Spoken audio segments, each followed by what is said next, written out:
Rekam dulu ya. Halo semuanya, selamat pagi. Kembali lagi dengan Mem Angel. Ya, sekarang kalian sudah kelas 12 ya. Selamat datang di kelas 12 IPA ya, senior kelas sekarang. Saya percaya kalian ketika menonton video ini, kalian dalam tubuh sehat dan diberkati ya.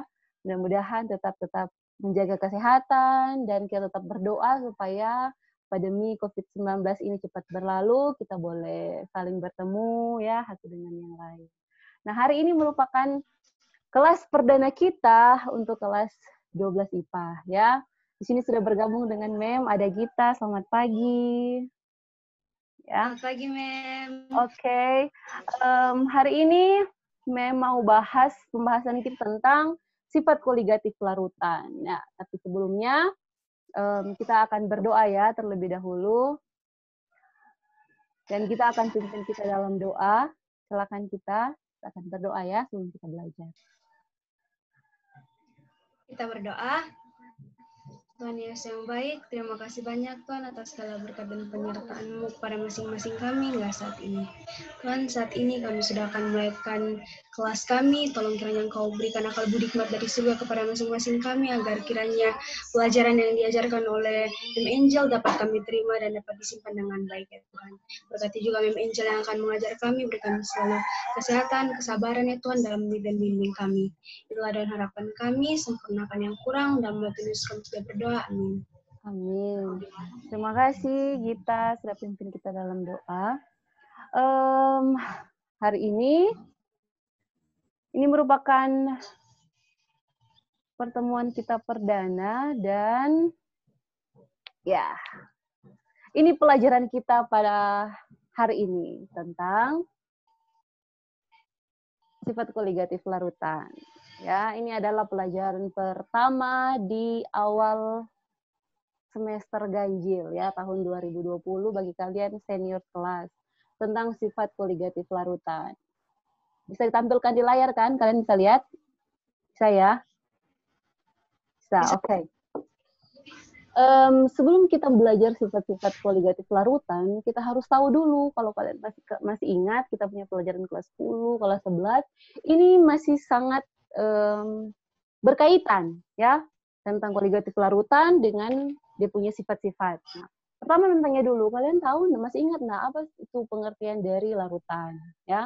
Nah, larutan itu adalah campuran homogen antara zat terlarut dengan zat pelarut. Jadi zat terlarut biasa memang kasih singkat T ya, MT ya untuk mencari mol terlarut, dengan zat pelarut MP ya, T dan P. Jangan salah dengar ya. Pelarut dengan zat terlarut. Jadi ada pelarut simbolnya P dengan zat terlarut simbolnya T ya. Nah, apa sih sebenarnya itu larutan? Yang saya bilang tadi ya. Larutan itu adalah campuran homogen antara zat terlarut dan pelarut. Nah, saya kasih contoh yang paling sederhana. Misalnya ada air ya, ada air yang kita mau didihkan ya. Air yang kita didihkan itu air itu termasuk larutan termasuk pelarut atau zat terlarut kira-kira menurut kalian ya, karena kita komunikasi. Kita menurut kau zat pelarut air atau terlarut? Pelarut ya? Ya, pelarut. Ya. Air itu merupakan pelarutnya, sedangkan zat terlarutnya misalnya kita kasih contoh ada NaCl. Kalian tahu kan NaCl, natrium klorida, atau kita pakai misalnya C6H12O6, glukosa. Ya, itu yang kita pakai misalnya contoh ya. Nah, zat terlarutnya itu adalah larutan tersebut. Sedangkan pelarutnya adalah air, ya. Jelas ya sampai di situ. Nah, ketika ini panaskan di wajan, ada air panas, terus kasih zat terlarutnya kita ambil saja glukosa ya, C6. Kalian beranalisis saja ya, karena kita nggak pakai alat peraga ya, beranalisis saja. Ini ada air, didihkan, ada kompor panas, terus kasih masuk C6H12O6 ya. Terus aduk. Nah, bisa nggak kelihatan secara kita punya mata ini terpisah enggak? Mana yang gulanya, mana airnya? Atau menurut kalian itu sudah tercampur utuh? Menurut kalian mana? Ya, dia tercampur ya. Tercampur kalau misalnya air, kayak kita masak saja air, terus kita kasih gula atau garam, pasti dia akan tercampur ya.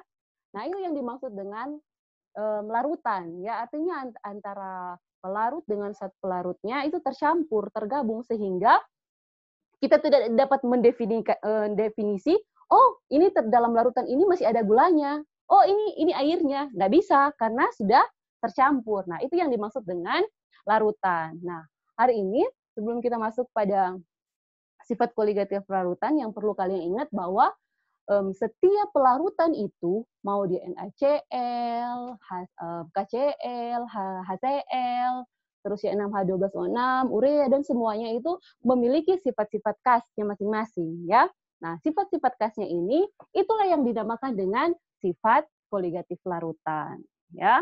Jadi sifat koligatif larutan itu bisa kita lihat, oh ternyata dia punya sifat-sifatnya seperti ini untuk larutan ini ya. Oh, ternyata kalau ditambah dengan air titik-titik didihnya semakin tinggi ya. Oh ternyata kalau ditambah dengan air larutan yang ini titik didihnya semakin menurun ya. Nah itu yang kita bahas. Nah secara garis besar kita punya standar kompetensi untuk hari ini memang akan review kembali apa itu sifat-sifat koligatif larutan, ada yang larutan elektrolit dengan non elektrolit. Kalau kalian masih ingat pelajaran kelas 10 ya, Mem sudah kasih kalian ke pelajaran kelas 10 tentang ini kita punya indikator ya. Nanti Mem kasih salinannya kalian supaya kalian boleh baca, tapi secara keseluruhan kalau kalian mau lihat ini banyak. Jangan dulu stres dari awal. Jadi Mem skip saja dulu ini ya. Karena paling kalian, tadi Kijo banyaklah ini kita mau belajar. Nah, jadi jangan dulu lihat dulu banyak, tapi lihat dulu yang mudahnya ya. Tapi ini pada dasarnya kita mau bahas ini ya. Nah, secara garis besar sifat koligatif ini adalah sifat-sifat larutan yang tidak bergantung pada apa? Zat terlarutnya ya, tapi pada konsentrasinya. Nah, kalau kalian masih ingat di kelas 10 Mem sempat ajar kalian ada larutan yang dinamakan larutan elektrolit dengan larutan non elektrolit. Ya dah? Kelas 10 semester 2 itu materinya. Kalau kalian masih ingat definisi larutan elektrolit itu apa? Larutan elektrolit itu adalah larutan yang dapat menghantarkan listrik, ya kan? Sedangkan kalau larutan non elektrolit itu adalah larutan yang tidak dapat menghantarkan listrik. Ya. Nah, bagaimana kita menunjukkan itu kalau ini larutan elektrolit? Kita uji, ya kan? Ada indikatornya kalau kalian masih ingat kita praktek itu ya. Misalnya HCl, asam klorida, HCl ya. Kita masukkan di gelas Elmeyer. Terus kita uji dengan indikator, kita lihat, oh ini dia punya lampu menyala. Nah, artinya dia apa? Larutan elektrolit, ya kan? Oh, ada gelembung di samping-sampingnya, berarti dia larutan elektrolit. Nah, berbanding terbalik kalau misalnya kita pakai larutan C6H12O6, ya glukosa, kita masuk dalam gelas kimia. Nah, apa yang kita lihat di situ? Oh, ternyata apa? Tidak ada gelembung dan tidak ada apa? Lampu tidak menyala. Artinya itu apa? Tidak elektrolit atau non elektrolit ya. Nah, ini masih sangat berkaitan. Nah, sifat-sifat koligatif ini dia tidak bergantung pada zat terlarutnya ya. Nah, dia hanya bergantung pada konsentrasinya. Ini yang membilang jumlah partikel dalam larutan non elektrolit tidak sama dengan jumlah partikel yang larutan elektrolit. Itu artinya apa? Sama dengan kita punya percobaan tadi ya, berbanding terbalik. Makanya kalau misalnya larutan elektrolit, alfanya itu sama dengan 1, sedangkan non-elektrolit sama dengan 0. Ya. Nah, itu dia punya perbedaan antara larutan elektrolit dengan non-elektrolit. Sampai di sini mengerti ya? Karena ini masih bersangkut-sangkut paut ini semuanya. Dari larutan elektrolit, dari larutan, kita tahu larutan apa saja, ada larutan NaCl, asam klorida, ya, H2SO4, asam sulfat, KCl, kalium klorida, ya, itu larutan semua. Nah, tiba di selesai larutan, kita tiba pada perbedaan antara larutan. Ada larutan elektrolit, ada larutan yang non elektrolit, ya.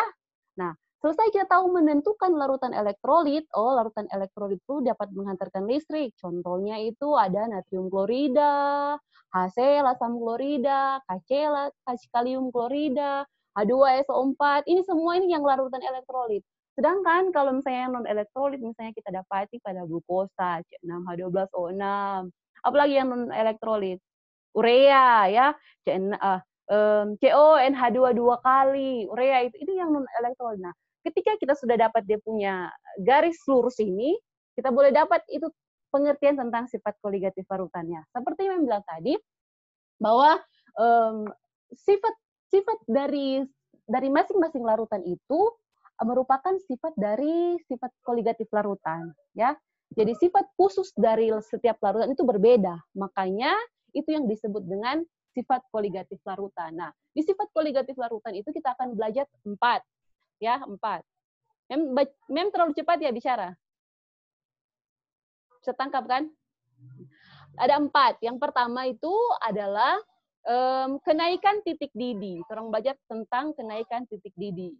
Kemudian ada penurunan titik beku. Habis itu ada tekanan uap, ya. Yang terakhir ada tekanan osmotik, ya. Kita tentukan dulu kita mau bahas yang mana, ya.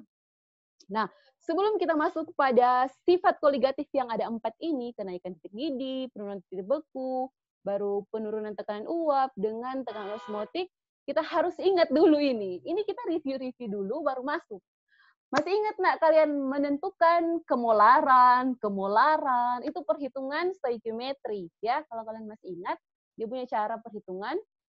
Nah, ini kita punya sub-sub yang kita mau bahas, tapi hari ini tidak mungkin semua kita bahas karena agak panjang, karena ini perhitungan, ya. Nah, pertama kita harus belajar tentang konsentrasi larutan. Nah, konsentrasi larutan itu kita mulai dari mana, ya?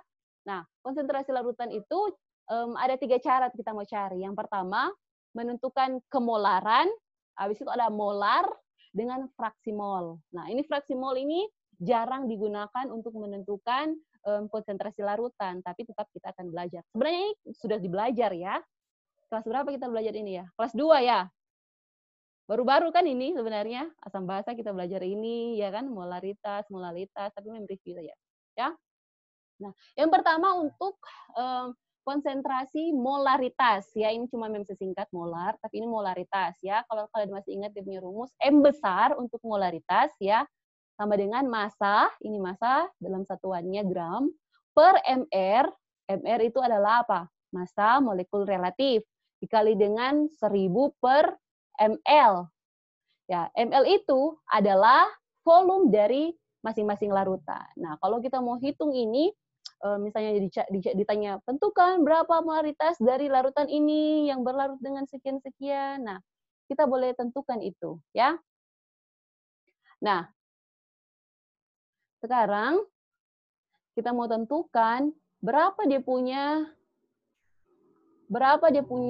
konsentrasi. Misalnya ada contoh seperti ini. Jika 50 ml larutan urea. Nah, ini yang bilang urea kan simbolnya kalau dalam senyawa CO dalam kurung NH2 dua kali, ya kan? Diketahui ini di soal ini sudah dibilang berapa mR-nya, jadi enggak perlu kita cari lagi. Tapi kalau kalian di soal dia jabarkan berapa dia punya atom relatif, ingat yang bilang, ya, ingat yang bilang kita harus jumlahkan dulu berapa atom relatifnya, ya. Oke. Sini punya pertanyaan, jika 500 ml larutan terdapat 6 gram urea, ya, mR-nya, massa molekul relatifnya 60, maka molaritas larutan adalah titik-titik, ya. Nah, yang pertama yang diketahui dari soal ini adalah, ingat dia punya kunci kalau menyelesaikan soal, kita lihat dulu dia punya apa? Satuan. Pertama diketahui di situ ada, ini dia, 500 ml larutan. Ya, jadi ada apa di sini? Volume. Kalau ada ml berarti volume, ya kan? Terus di sini ada 6 gram urea. Gram ini, ya, tentunya apa? Massa, ya, tentunya gram, ya. Kita sudah ketahui ada volume dalam bentuk mililiter, kemudian ada dalam bentuk gram, kemudian ml, massa molekul relatifnya tidak diketahui, kita harus menggunakan definisi, ya. Bagaimana caranya? Jumlahkan, tentukan. Bisa lihat nggak, ya? Kalian nggak bisa lihat, ya? Nggak silau. Misalnya kalau urea kan itu C6, CO, ya, CO NH2 2 kali. Nah, karbon 11, 13, 15, 1. Ya kan? Kalau itu kita dengan 2 dengan muatan 2 dari 4 ditambah dengan 4, kita akan dapati di situ ini dia punya hasil 60 mR ya. Kalau kita jumlahkan ini ya ini memang perhitungan tidak bisa lihat ya. Karbon 12 ya, 12 jumlahkan dengan oksigen 16. Terus nitrogen itu ada 12. Biasanya kalau di soal diketahui dia punya atom relatif, tinggal kalian jumlah ya. Terus dikali dengan hidrogen nomor 1. Nitrogen itu kalau misalnya di senyawa urea itu CO NH2 2 kali ya. Itu pur 2 kali. Berarti artinya nitrogen dikalikan dengan 2, hidrogen juga dikalikan dengan 2. Jadi nitrogennya 14 kali 2 kalian akan dapat dia berapa? 8 ya. Hidrogennya di situ 1, tapi ada di luar dari itu ada 2 juga ya. Di luar dari senyawa itu 2. Jadi 1 kali 2 dapat 4. Jadi kalau kalian jumlahkan semua itu 11, kalian jumlahkan dengan 6 tambah dengan 28 tambah dengan 4 dan akan dapat 10. Kalau ini kan sejumlah kasih ketahui, tapi ada di kalian langsung kita langsung pindah ke rumusnya ya. Pertama yang kita cari, rumus molaritas sama dengan gram per mR dikali 1000 per volume. Nah, artinya yang harus kita jabarkan di sini pakai masa daripada senyawa urea 6 kita jabarkan. Terus bagi dengan mR, kita tahu tidak perlu cari, kita tinggal substitusikan 60 dikali dengan 1000 aturan mutar per 1000. Nah, ini yang kali terus bisa 6 kali 2 kalian dapat ini 60 kali 3000. Tapi lebih gampang sebenarnya 6 dibanding 60 kalian dapat 10. Ya, dalam gaya satu yang jawaban untuk mulatas. Nggak di sini saya sudah coba jadi terbalik juga, ya. Nah, ini juga menunjukkan benar. Ini materi yang khawatir, memang harus dijelaskan dalam waktu, tapi akan share, ya. Ini untuk menentukan molaritas, ya, M besar. Benar di molaritas. Molaritas itu dengan simbol adalah kecil, ya. Nah, ini ada soal. Ini untuk molaritas ya, punya rumus.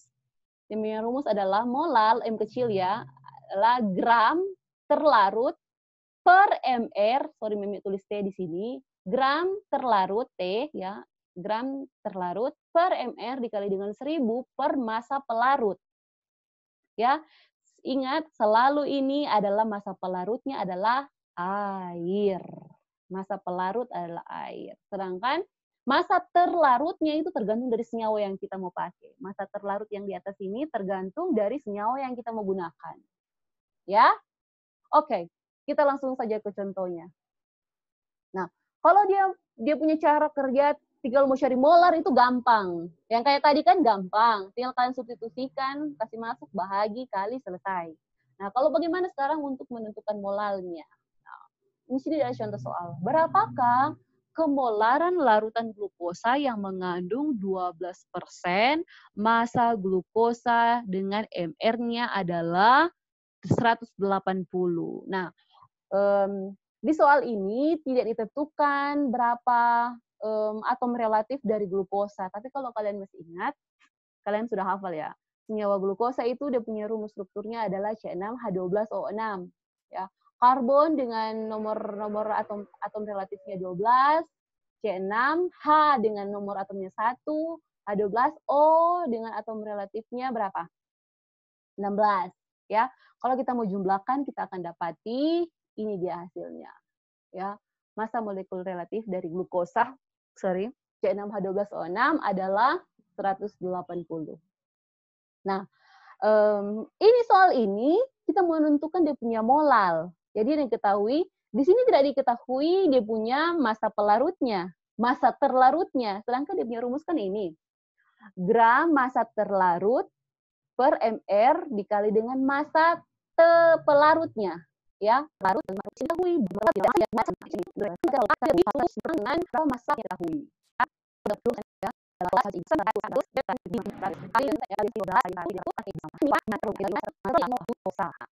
Tidak ada di sini bagaimana masalahnya. Masuk kembali saja, tapi kita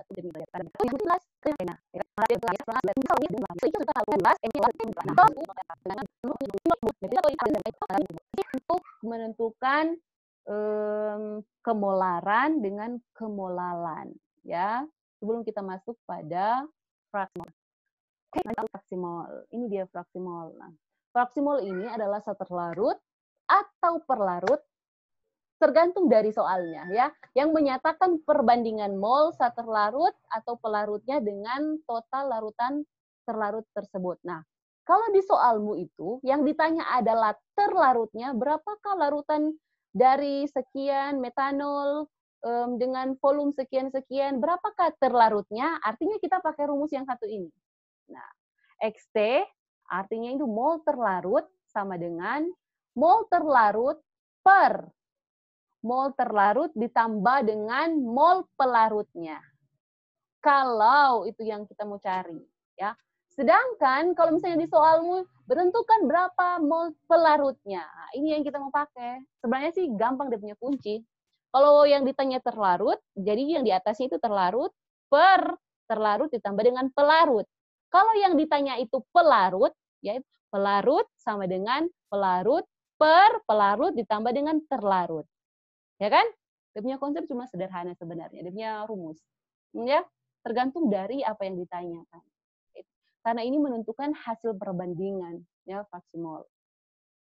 Nah, ini ada contoh soal. Nah, hitunglah fraksi mol urea dalam larutan 20% ya. MR-nya 60 urea tadi ya, sudah jumlahkan dia punya massa molekul relatif sama dengan 60. Nah, diketahui di situ cuma dia punya persen massa, ya kan, 20% dengan MR 60, ya, dengan MR-nya 60. Nah, di situ tidak ada tertulis, wah, mana kita mau cari ini? Kita mau cari ini terlarutnya atau pelarutnya. Nah, seperti yang memang bilang tadi, kita tentukan dulu berapa dia punya massa untuk menentukan larutan tersebut. Nah, urea itu seperti yang contoh yang tadi Mem sudah bilang ya, yang contoh yang sebelum ini, yang ini kita harus masukkan dulu 100 derajat Celcius ya. Nah, 20% dibagi dengan 100 dikali dengan 100 kalian dapat 20 gram. Itu merupakan massa terlarutmu. Ya kan? Karena dalam bentuk senyawa urea. Sedangkan untuk air, ya, untuk air kita jumlahkan yang sama, 100 derajat dikurang dengan 20. Dari mana itu? Ini dia. Ya, massa dari ureanya. Kita kasih kurang dan kita dapat hasil 80 gram. Nah, sekarang untuk menentukan jumlah urea ini, kita harus jumlahkan ya. Mau cari dia punya mol dari urea. Ingat mol sama dengan massa per mr. Massa per mr. Nah, massa dari urea, kita sudah kedapatkan, ini kan massa dari urea. Punya mouse dan massa dari urea kan ini, 20 gram. Ini dia. Urea sama dengan 60. Ya, itu massa per 0,3. Nah, bagi kita menentukan air, di hasil yang kita dapat. Nah, karena ini pelarutnya air, maka kita harus jumlahkan H2O. Kalau H2O berarti hidrogennya massa relatifnya 1, oksigennya berapa?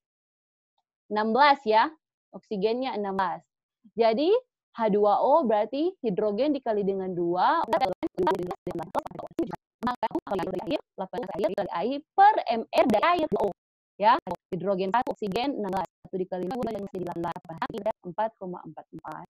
So, saya punya tinggal ini adalah jadi maksudnya cuma aturannya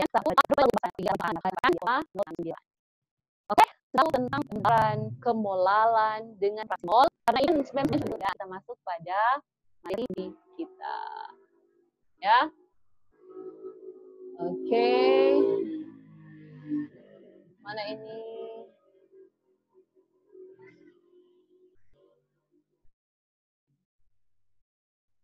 Nah, ini sini bilang begini. Untuk setiap suhu, ini untuk penurunan tekanan uap ya. Untuk setiap suhu, zat cair selalu mempunyai tekanan tertentu.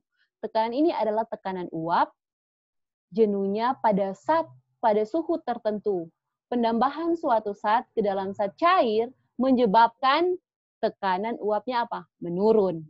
Ya, hal ini disebabkan karena saat terlarut itu mengurangi bagian atau fraksi dari pelarut hingga kecepatan penguapan berkurang. Ya, artinya kadang-kadang dalam kita punya kehidupan sehari-hari tanpa kita sadari ternyata itu peristiwa dari salah satu sifat koligatif larutan. Ya, contohnya ketika ada es batu banyak, nah, bagaimana kita mau cairkan dia supaya cepat? Nah, kalau anak eksata, cara kerjanya bukan kasih panas, kasih dipanas langsung cair es batunya, enggak ya. Kalau eksata dia punya kerja adalah cara mencairkan itu es batu yang jumlahnya banyak, kita tambahkan saja konsentrasi dari garam. Nah, semakin banyak konsentrasi garam yang kita kasih, maka itu larutan itu akan semakin cepat dia mencair. Nah, ada video yang mau tampilkan, tapi nanti mem share saja di kalian punya Google Classroom, ya.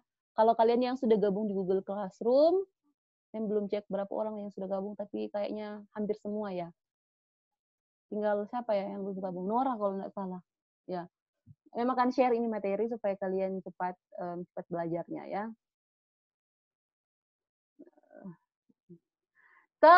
Ini dia kita punya pelajaran yang pertama. Oke, ini akan mem share, mem akan kasih saja satu ini.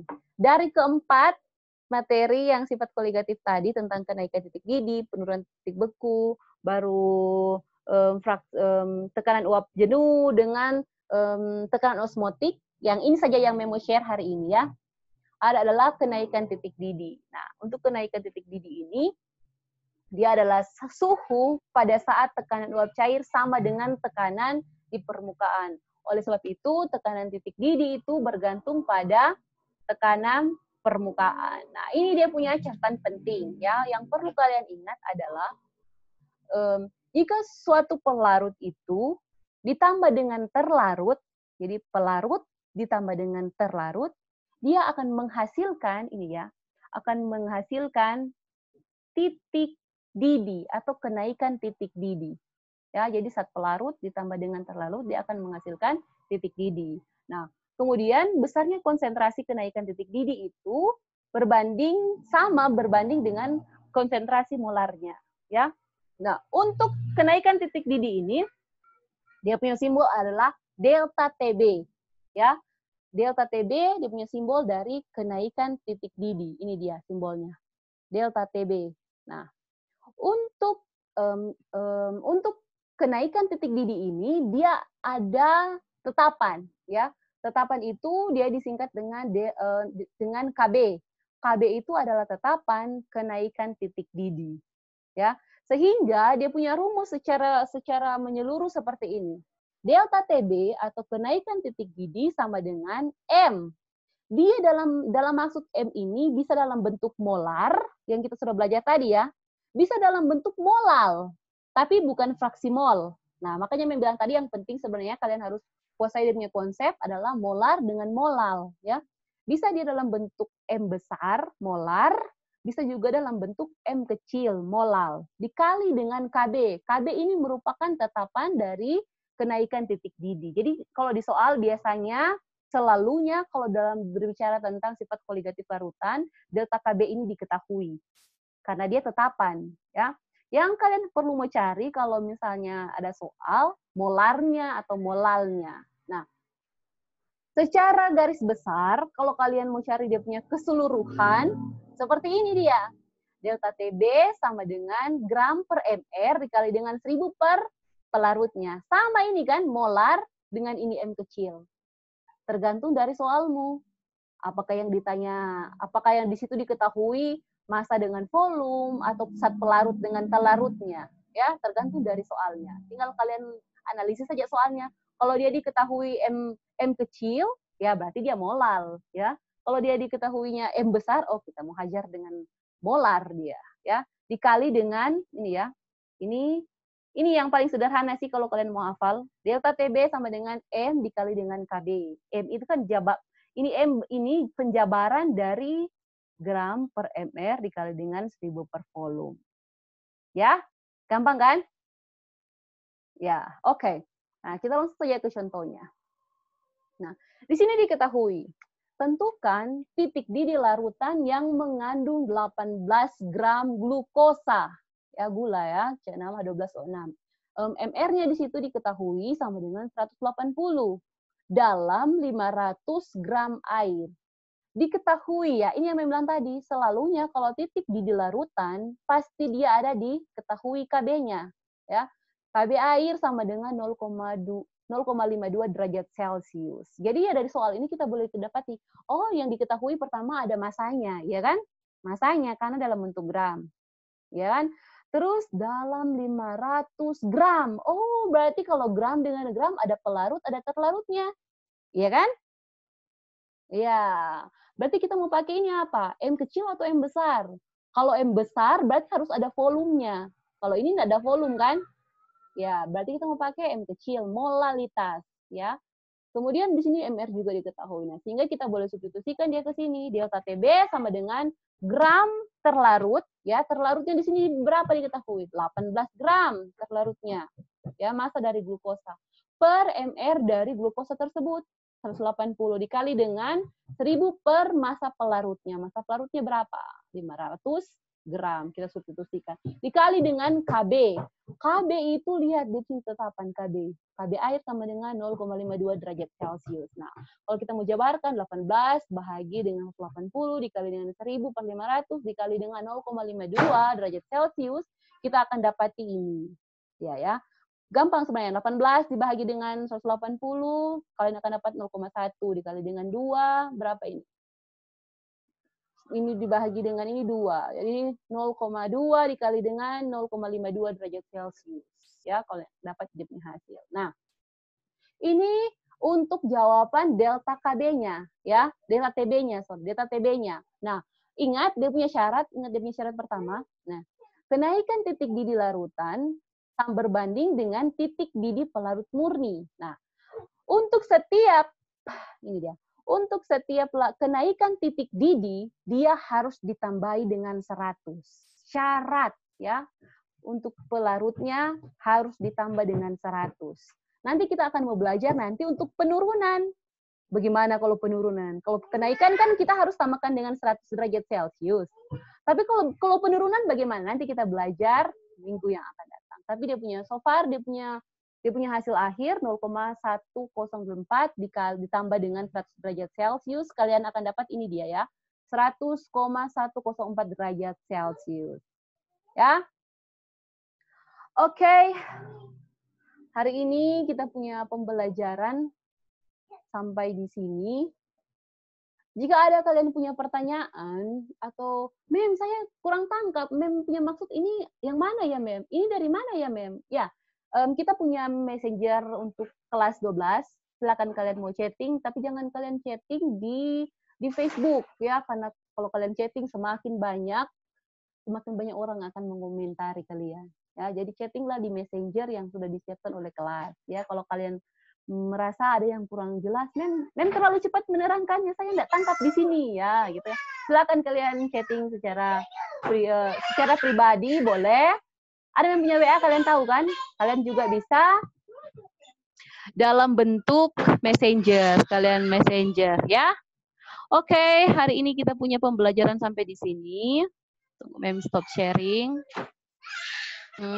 Jangan lupa Mem akan ambil absen online-nya. Absen online-nya itu ada di Google Classroom. Kalian tinggal mengisi daftar hadirnya. Kalau hadir tinggal dicentang seperti kelas-kelas yang lain, tinggal dicentang. Itu Mem tulis itu daftar hadir hari Senin tanggal sekarang tahun 2020 ya. Silakan kalau yang sudah lihat silakan dan silakan mengambil absen untuk hari ini hari Senin ya. Oke, sekian untuk pembelajaran kita hari ini. Kurang dan lebihnya mohon dimaafkan. Ya elah kata-kata sambutan. Oke.